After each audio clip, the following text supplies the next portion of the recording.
Students, now let us discuss about a cell organelle called as mitochondria.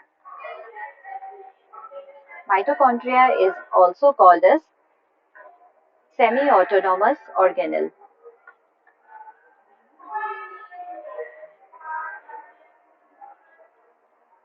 The reason behind is that these mitochondria, they have their own DNA and ribosomes.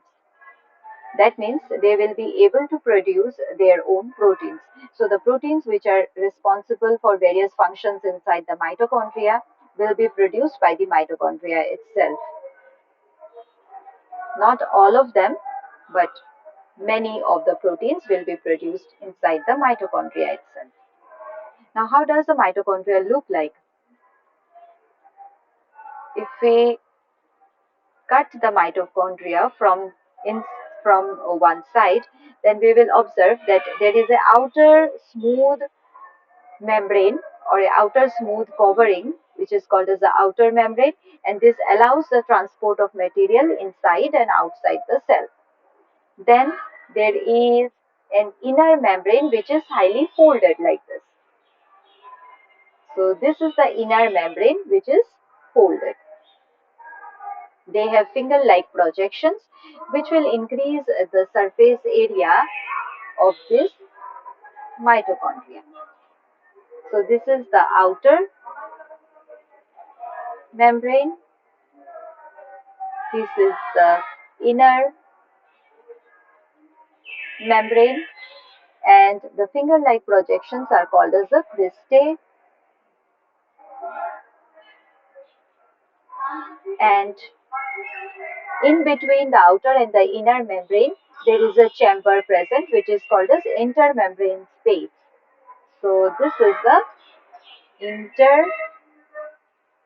intermembrane space. And then on the inner membrane there are certain particles which are visible under the microscope on the inner surface of the membrane, which is called as F0, F1 particles. These are responsible for the respiration, for the aerobic respiration that takes place inside the mitochondria and for the formation of ATP. These are also called as oxysomes. Now inside there is a fluid filled space, and this fluid is called as the matrix. There is a single circular DNA. Circular DNA means both ends of the DNA are joined together. So there is a single circular DNA and also various ribosomes. We can represent ribosomes with a different color. So there will be ribosomes floating in this matrix. So these are the ribosomes. The function of mitochondria is that it is referred to as the powerhouse of the cell, as they produce 95% of ATP inside the cell. And this energy is produced during the breakdown of food molecules, and it involves numerous steps. Then the intermediate product of the cell respiration are also used in the formation of different steroids, chlorophylls, etc. These are also seat of some amino acid biosynthesis, and also mitochondria contains the electrons transport chain. Now that you have understood about the mitochondria, let us discuss about the next organelle, that is plastid.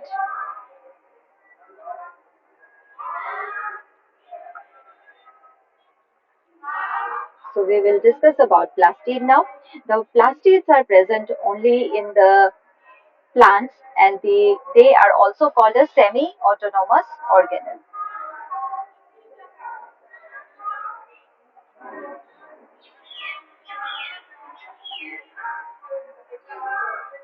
because they also have DNA and DNA ribosomes and can produce their own protein. That's why. And these are one of the largest cell organelles in the plant cell. It was first discovered by Haeckel in 1865, and after thorough investigation of the structure of these plastid, it was observed that the basic design of a plastid, it looks like this, a slightly disc-shaped organelle with double membrane. It has got double membrane around it, the outer membrane and the inner membrane, and inside it is filled with a fluid which is called as the stroma. In the stroma, we will find that there are stacks of coin-like arrangement, as if many coins are stacked one after the other, one above the other. The arrangement looks like that. And this each coin, it will be called as thylakoid.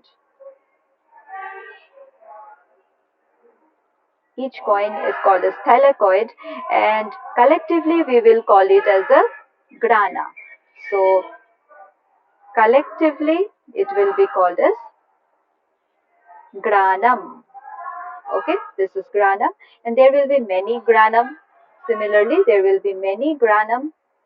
So all these granum together collectively they will be called as grana. Grana is the plural. So the granum plural will become grana. So all of them collectively will be called as grana. So inside the stroma, the grana is present. And these thylakoids, they are many times linked to each other by this form type of linkers. And these are called as stroma lamellae. Stroma lamellae.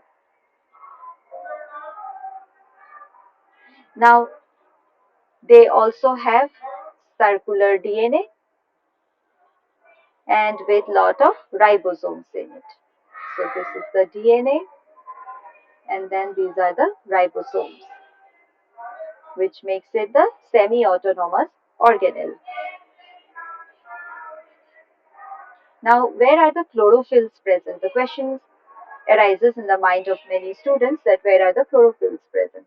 The chlorophyll will be present on the thylakoid membrane. So, chlorophyll is present on thylakoid membrane.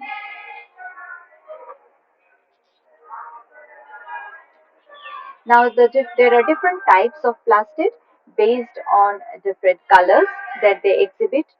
So, the three types of plastid are amyloplastids. Let me write down first. Three types of plastids are: number one, amyloplast. Amyloplast synthesizes and stores starch grains. Then second is the elioplast,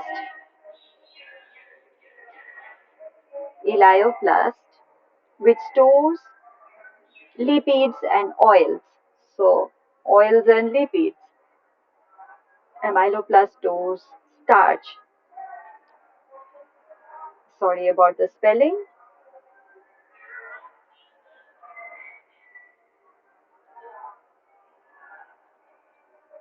And there is a third variety which is called as the aleuroplast.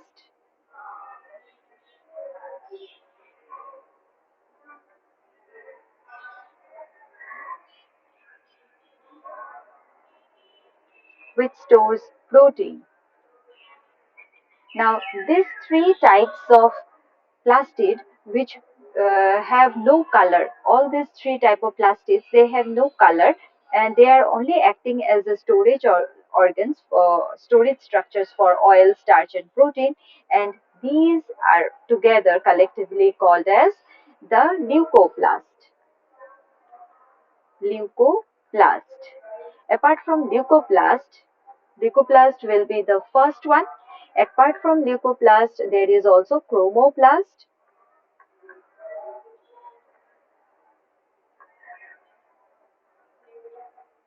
Then chromoplast, they are colored plastid but not green. Other than green, that is orange, yellow, slightly reddish type of colors. So all those colors, if they have, then it will be called as chromoplast. And the third variety are the chloroplast.